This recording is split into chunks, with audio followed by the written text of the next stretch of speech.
बेटी के बाबा जे बर खोजे निकले, बेटी देवड़िया के ठाड़ जी। सुतल बेटी जे ठाड़ भई उठी के, सुन बाबा रज हमार जी।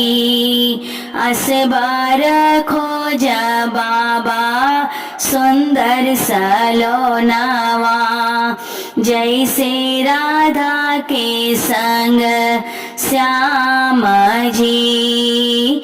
असबार खोज बाबा सुंदर सलोनावा, जैसे राधा के संग श्याम जी। अखिया तरहे बाबा जैसे मेघ नयनी, नकिया तरहे सोगा ठोड़ जी। इतना बचन सोनी बाबा मुस्काने,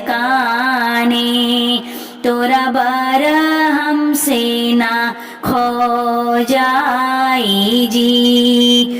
तोरा बर खोजिए बेटी तोहरा बेरा नवा हो, तोरा बर हमसे ना खो जाई जी। बेटी के बाबा जे बर खोजे निकले, बेटी देवड़िया के ठाड़ हो। सुतल बेटी जे ठाड़ भई उठी के, सुन भैया रज हमार जी। इतनी बचन सुन बोले बीरानवा, सुन बहिनी बात हमार जी। असबार खोजबे बहिनी सुंदर सलोनावा, जैसे राधा के संग श्याम जी।